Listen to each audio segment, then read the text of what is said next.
This happened about 3 weeks ago, and honestly, I still don't really know how to process it. I'm not the kind of person who jumps at shadows or imagines things. I'm pretty grounded, or at least I was before that night. It was a late Friday evening, around 2:30 a.m., and I'd just left my friend Jake's place after a long movie marathon. We'd been binging a bunch of cheesy horror films, low-budget slashers, stuff with over-the-top killers and predictably bad decisions. We laughed at the dumb characters and made fun of the terrible acting. Ironic, right? Because in hindsight, I made a series of dumb horror movie decisions myself that night. I didn't feel like driving. I was tired. My eyes were dry from staring at the screen for hours, and I'd had a couple of beers earlier. Not enough to be drunk, but enough to make me lazy. So I figured I'd just call an Uber to get home. It's about a 25-minute drive through the quieter side of town, mostly back roads and highway. Nothing complicated.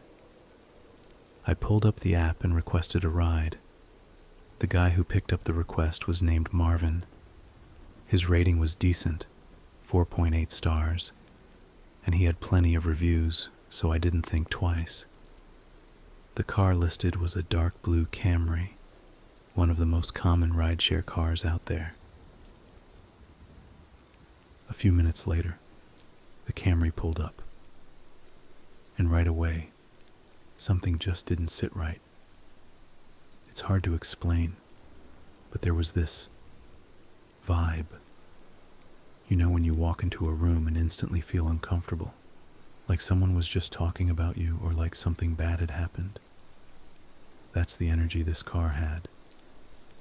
The windows were tinted way too dark, like, I'm pretty sure that level of tint isn't even legal. The headlights looked dim and slightly off color, like maybe he'd replaced them himself. The paint was clean, but there were weird little scratches all along the back bumper. It just gave off this feeling like the car had been through some stuff.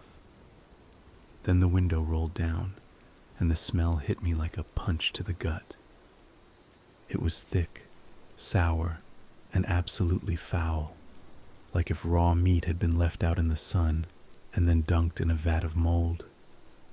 My stomach immediately turned. I actually took a step back. The guy leaned over from the driver's seat and said almost too quickly, "Sorry about the smell. Picked up some food earlier. Still lingers, I guess." He didn't laugh or smile or seem even remotely embarrassed.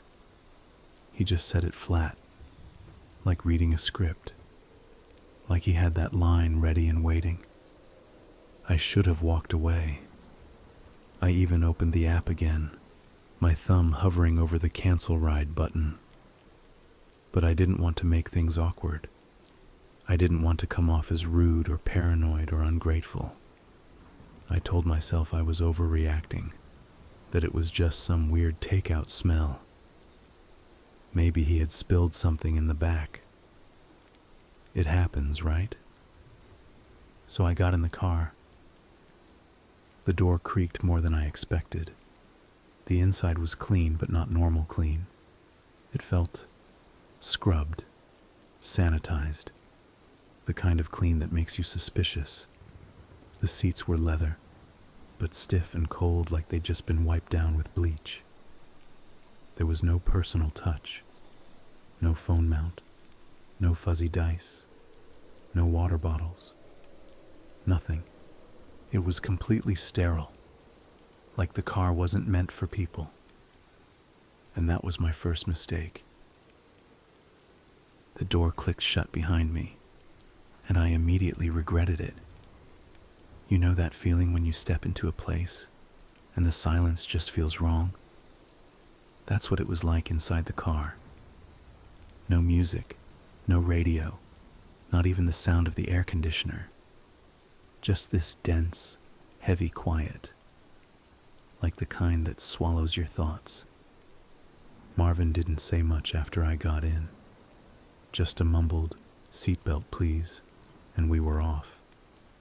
He didn't use GPS, didn't even glance at his phone. That threw me a little. I mean, most drivers follow the route from the app, right? But he just started driving, like he already knew exactly where I lived. For the first couple of minutes, I sat there in silence, trying to shake the unease. I rolled down the window a bit to get away from that stench. It was still there, faint but unmistakable, like someone had tried to cover it up with air freshener but failed miserably. The breeze helped, a little, but not enough. The leather seat underneath me was cold and rigid, almost like it had been deep cleaned recently. Too recently. There was no trash, no crumbs, no signs of other passengers. Just a faint chemical smell underneath that foul odor, like bleach or some harsh cleaner. It made my skin itch. We hit the main road, and that's when I noticed something else weird. Marvin kept glancing in the rearview mirror, not at traffic, at me. His eyes would flick up, lock on mine, then snap back to the road, over and over. Not fast enough to be nervous, not slow enough to be casual, just intentional, like he was checking to see if I noticed something. I finally cleared my throat and said, "So, been driving long tonight?" He didn't answer right away. Then after a second he muttered, "Picked up a couple folks earlier. Quiet night." His voice was low and hoarse, like someone who doesn't talk much or maybe smoked too many cigarettes. I nodded and let the silence come back, but I started watching the road more carefully. I knew the route home. We'd taken a left onto Highway 32, which was right. But then he skipped the next turn entirely. "Hey, I think you missed the turn onto Brighton," I said, trying to keep my tone light. "No, this way's faster," he replied without hesitation. It wasn't, not even close, and I knew it. Brighton was the most direct route to my place, but I also didn't want to start a fight while trapped in a stranger's car, so I just said, "All right," and went back to staring out the window. About 10 minutes passed. The neighborhood started thinning out, replaced by empty lots, patches of forest, and the occasional flickering streetlight. We were headed toward the industrial edge of town, and I had no idea why. The buildings out here were mostly storage units, half-abandoned warehouses, and service garages, the kind of places you don't end up in unless you're trying to. My stomach was a knot by this point. I pulled out my phone to check the map, and of course, no signal. Just a spinning wheel and a blank screen. No bars, no service, nothing. My thumb hovered over the power button to try a reset, but I knew it wouldn't matter. We were already too far out. I looked up and caught Marvin staring at me again in the mirror. This time he didn't look away. His eyes just stayed locked on mine for an uncomfortable stretch of seconds. "Where are we going?" I asked, voice low. He didn't answer, just kept staring at me through the mirror, unblinking. His face didn't change. No confusion, no apology, no irritation. Just that flat, vacant stare, like he wasn't looking at me, but through me. I shifted in my seat and reached for the door handle instinctively, even though I knew I wasn't getting out at that speed. My heart was thumping, and I suddenly felt how alone I really was. The road behind us was pitch black, not a single car in sight. I looked down again at my phone, still no service. And that was when I noticed the car's doors had been locked, not by me. I hadn't heard the click, but on the screen, clear as day, child lock engaged. Panic started rising in my throat, I tried to stay calm, to breathe, but every fiber of my body was screaming that something was wrong. Very, very wrong. I kept my hand on the door handle, even though I knew it wouldn't do me any good. The child lock made sure of that. Still, just touching it gave me a false sense of control. Like if things got bad enough, I might somehow find a way out. Marvin hadn't said a word since the last time I spoke. He just kept driving, eyes forward, hands at 10 and 2, completely calm. Too calm. Like this was just another night for him. Like he'd done this before. I thought about jumping out. Seriously. I eyed the road. Dark, empty, but smooth. We weren't going that fast. Maybe 35 or 40. If I timed it right, I might only break an arm or something. But the locks, the window, the angle of the door, it all added up to one conclusion. I wasn't getting out unless he let me. Then I heard it. A thump. Faint but distinct. Not rhythmic, not repeated. Just a single dull knock, like something heavy sliding an inch after a sharp turn. The kind of sound a dense object makes when it isn't secured properly. It wasn't alive. Just dead weight shifting from inertia. I glanced up at Marvin, but he gave no reaction. Either he didn't hear it, or he was pretending not to. I swallowed hard. "You hear that?" I asked, trying to sound casual, but my voice cracked halfway through. No answer. I leaned slightly forward. "Hey, Marvin." He didn't even blink. That's when I noticed something that hadn't registered before. On the backseat floor, near his side, there was a folded-up tarp. Black plastic, neatly folded, like it had just been cleaned and put away. Next to it, a pair of thick yellow work gloves and what looked like a bungee cord coiled up tightly. All my horror movie instincts kicked in at once. I wasn't just in a weird situation anymore. This was something else, something worse. Another thump, louder this time. Not desperate, just heavy, like weight shifting from a turn or bump in the road. I tensed up and turned to look at the rear windshield. It was pitch black, but the way the car dipped slightly, like weight was moving, it was impossible to ignore. Something was back there. My mouth was dry. I could barely form words. "What's in the trunk?" I asked. Still no response. Marvin's hands stayed glued to the wheel. His face, lit dimly by the dashboard, was unreadable, blank, like he wasn't really there. I reached into my pocket, fumbling for my keys. I didn't even know why. Maybe out of habit, maybe just to have something in my hand. My fingers brushed the small pocket knife I kept on my keychain. Not big enough to do anything serious, but it made me feel marginally less helpless. We passed under a lone street light, and in that brief wash of light, I looked down and saw a dark stain near the edge of the rear seat. It was soaked into the fabric, partially hidden by the shadows. That wasn't food. It hit me in that moment. Whatever was in the trunk wasn't moving because it was alive. It was moving because the car was. Dead weight. Literally. I turned toward Marvin again. My voice came out sharp this time, demanding, "What's in the trunk?" Still nothing. Just silence. But I saw his jaw clench.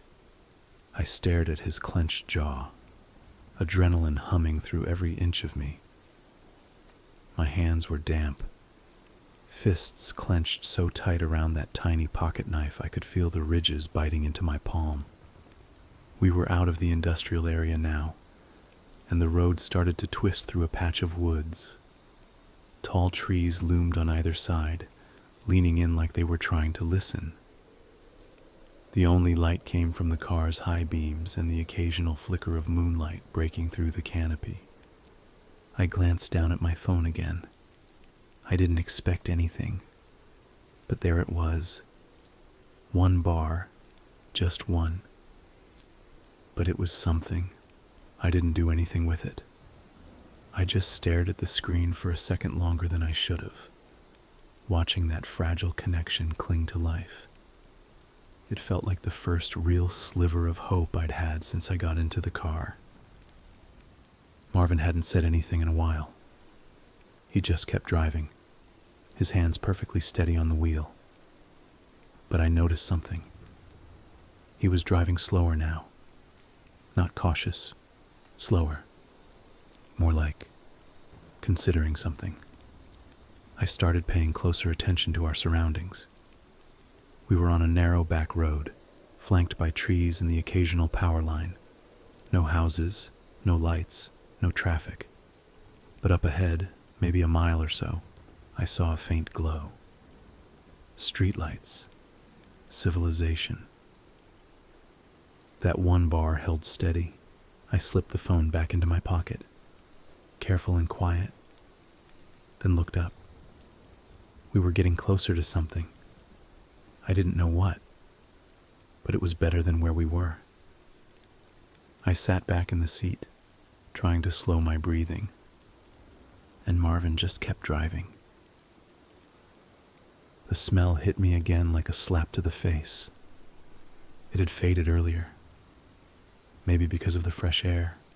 Maybe I'd just gotten used to it. But now it came back strong. Worse than before. Thick and wet and clinging to the inside of my nose. Like something rotten buried under the seats. The kind of smell that stuck to your clothes. To your skin. I turned my head slightly toward the back seat, but I didn't need to look. I knew where it was coming from. The trunk. Whatever, or whoever, was in there. It had been there for a while. Long enough to sour the air. Long enough to turn the inside of the car into a mobile coffin. I shifted in my seat, trying to breathe through my mouth. It didn't help. The stench had weight. It felt like it was crawling inside me. I could almost taste it. Marvin hadn't said a word since the woods. His eyes were locked on the road, hands gripping the steering wheel in that same perfect 10 and 2 position. No music, no hum of the engine, just the faint sound of tires rolling over cracked asphalt and the occasional distant chirp of crickets outside. Then, without warning, he took a sharp turn. No signal, no glance, just a hard right that jolted me sideways. The tires crunched over gravel as we turned into a narrow side street, then into an alley barely wide enough for the car. I caught flashes of chain-link fences, dented dumpsters, and sagging garage doors. The air outside changed too, more humid, more still, like the alley had its own atmosphere. The kind of place people go to disappear. Beyond the alley, I spotted the faint outline of a park. I recognized it. Cedar Hollow. Not a good place to be after dark. Most of the lights in the park were out, except for a flickering one near an old swing set. The trees lining the path swayed slightly, but there was no wind. Just motion. Just darkness. Marvin rolled up to the curb beside the park and stopped the car. He didn't say anything for a moment. Just sat there, engine running, like he was thinking about something. Then he muttered almost to himself, "Gotta take a leak." His voice was low and rough, not tired, numb, like none of this registered as unusual.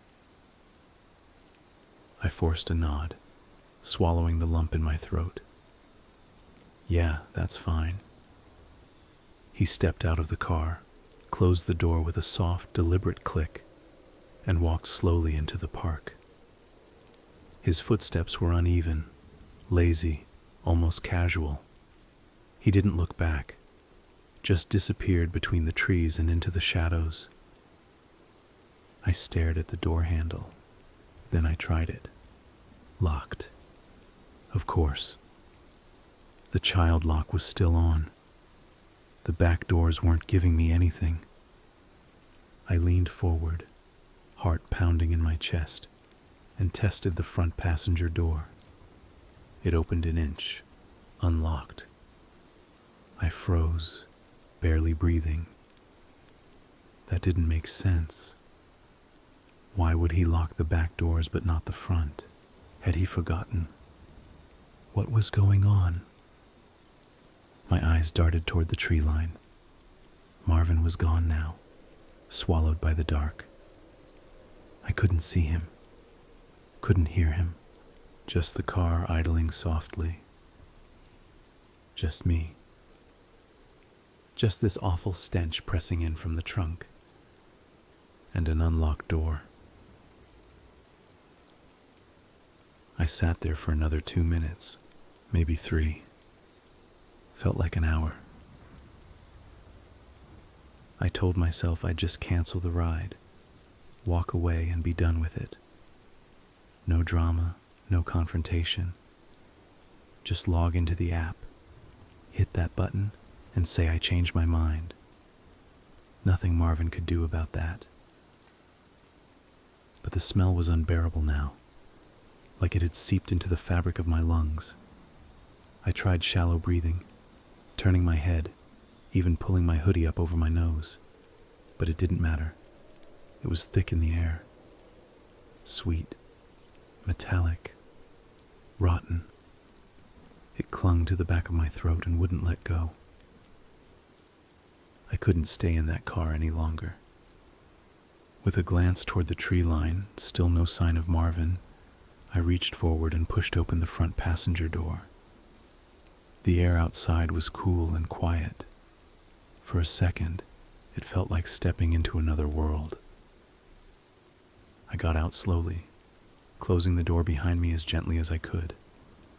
My legs were shaky from sitting so tense. I didn't look back at the park. I didn't want to see him. I just started walking. No plan beyond the cancellation. No phone out. I just wanted to get away from that smell, from that car, from all of it. My only thought was to walk to a better lit street and cancel the ride from there. Say my phone glitched. Say anything. Just put distance between me and Marvin. But as I passed the back of the car, something stopped me. Curiosity. That awful smell. It didn't just trail out of the vehicle. It radiated from it. And the closer I got to the trunk, the stronger it became. Not just rotten, not just sour, but wrong. I turned and looked at the back of the Camry. It was just sitting there, engine still running, brake lights casting a red glow across the pavement. Nothing moved, no sound but the soft hum of the motor and a faraway breeze rustling through leaves. I took a few steps toward the rear bumper. 10 feet. The smell doubled. My eyes started to water. I hesitated, staring at the trunk. Then I stepped forward again, reaching out. The stench was overwhelming now. And still, I wanted to know.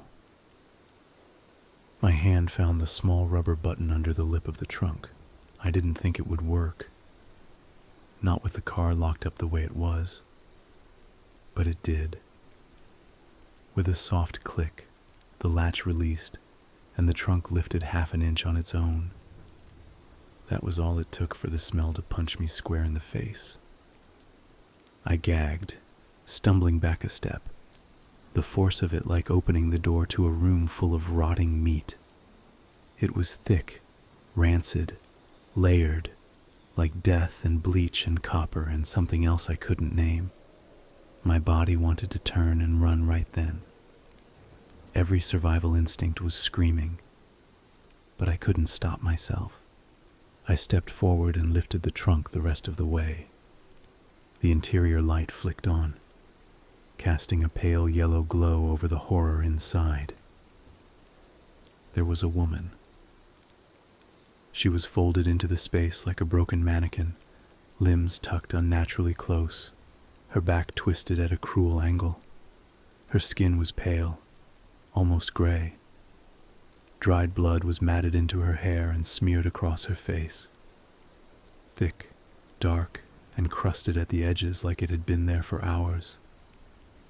One eye was swollen shut. The other was wide open, and it was staring at me. Not alive, not moving, but fixed in that horrible, lifeless way that made my spine lock up. I couldn't look away.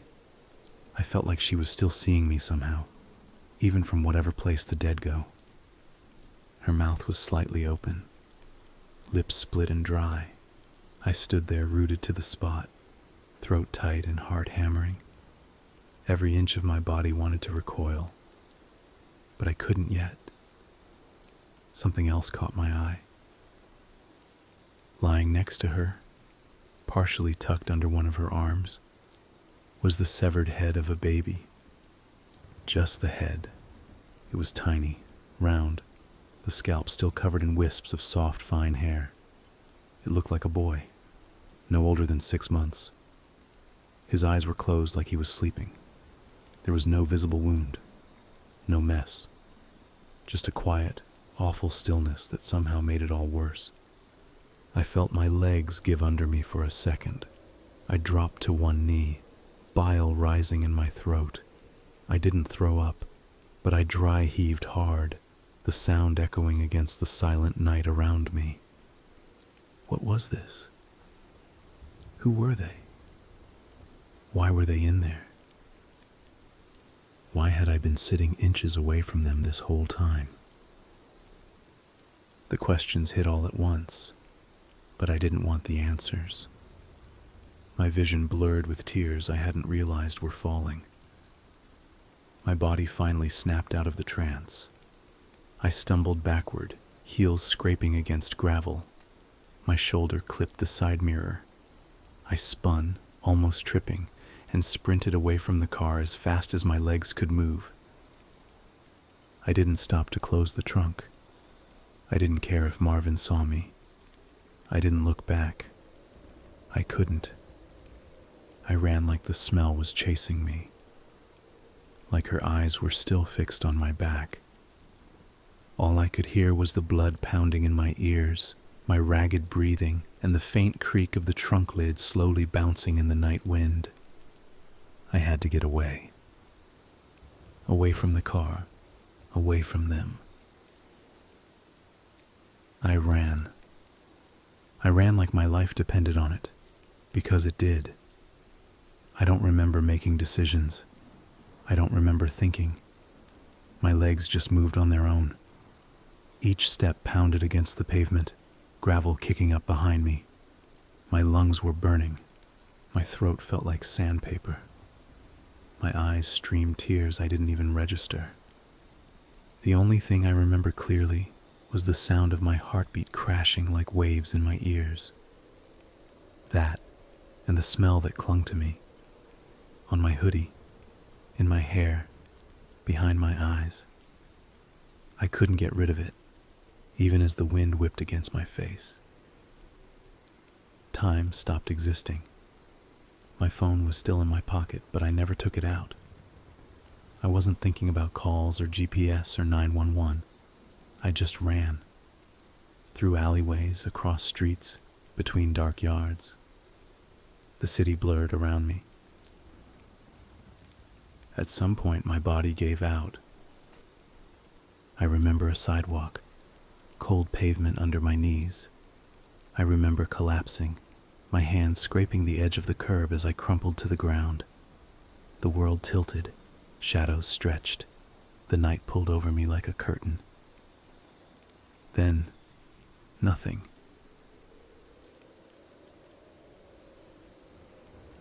When I opened my eyes, I was in a hospital bed. The lights were dim, but the white walls, the beep of a monitor, the low murmur of voices outside the door, none of it felt real. My body ached, like I'd been hit by a car. My legs were sore, my throat dry, my lips cracked. I didn't know how long I'd been out. A nurse appeared. She was young, tired-looking, but gentle. She smiled when she saw me awake and told me I was safe. Apparently, someone had found me unconscious on the sidewalk just before dawn. An older man walking his dog. They'd called 911. No ID on me except my phone and keys. They'd brought me here. "Do you remember what happened?" the nurse asked softly. I didn't answer. How could I? The image of the trunk flashed in my mind. The woman's face. The baby. I turned my head and stared at the ceiling. Safe didn't feel like the right word. Not anymore. It was a few days later when I finally saw it. I was still in the hospital. They hadn't discharged me yet. Probably wanted to keep an eye on me for dehydration, exhaustion, shock, whatever else they scribbled down in their little notes. I hadn't said much. I gave them the bare minimum. Enough to seem lucid, but not enough to really talk about what happened. How do you even begin to explain something like that? The TV in my room was always on, usually background noise I tried to tune out. But then the anchor said something that made me sit up straight. In what authorities are calling a disturbing and isolated incident, police confirmed that a man believed to be a Uber driver was found dead in a public park early Monday morning. The screen changed to footage of the very park, the one Marvin had pulled into. Yellow tape strung up between trees, flashing lights, officers pacing the grass.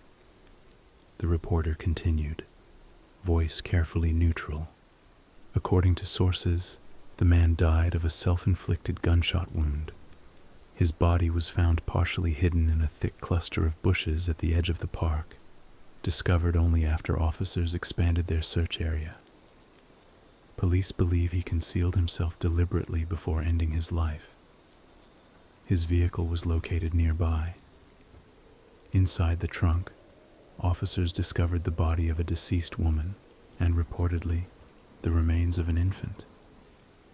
The details have not been officially released to the public due to the sensitive and graphic nature of the scene. My chest tightened. I couldn't breathe for a second. It felt like my brain was shrinking inside my skull. They flashed a blurred-out image of the car. It was the Camry. Dark blue. Same plate, same dents on the bumper. Marvin. Dead.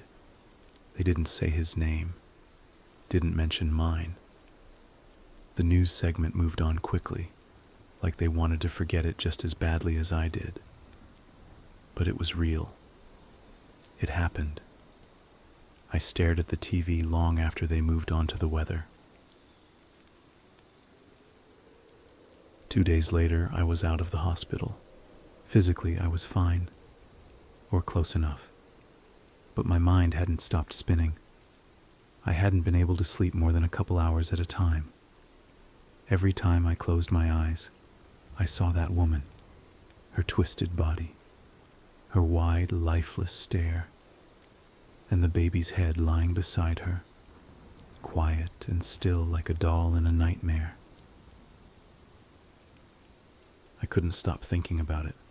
The whole thing was off. Not just horrifying, but weird. So I did what anyone would probably do in my place. I went online, I searched news reports, forums, police press releases, anything I could find. Most of it repeated the same vague summary. Uber driver, suicide, disturbing discovery in the trunk, no further comment. But then I found something deeper. Some local journalists had done follow-up pieces, the kind of thing that never makes it to national headlines, but ends up buried on Reddit or in comment sections. And here's the interesting thing. The woman in the trunk had no connection to the driver. She wasn't a girlfriend, not a friend, not a coworker or even a distant acquaintance. Police interviewed everyone, her friends, her family, her employer. No one knew Marvin. He wasn't part of her life in any capacity.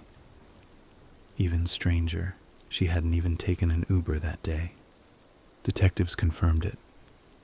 She hadn't used the app. No rideshare logs, no GPS ping, nothing. So how the hell did she end up in his trunk? And the baby? They couldn't identify him. No missing persons report matched. No parents came forward. No DNA match in the system. It was as if he had just appeared. He wasn't hers either. That much they confirmed. She hadn't given birth recently, and she wasn't related to him biologically. She hadn't been robbed or sexually assaulted. There was no apparent motive, nothing to steal, no rage, no jealousy. He just killed her. The baby? Same story.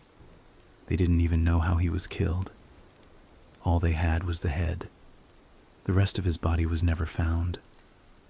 Let that sink in. No connection, no motive, no background, nothing. Marvin just got in his car that day, with a dead woman and a severed infant's head in his trunk, and picked up passengers like it was a normal shift. He barely said a word to me. He acted calm, too calm. He locked the back doors, but not the front. Was he planning something? Was I next? Why did he kill that woman? Why did he kill that baby? How did he kill the baby? Why only the head? Where's the rest of the body? Why was he even doing Uber that day? Why act normal with bodies in his trunk? Why did he kill himself? Why did he do any of it?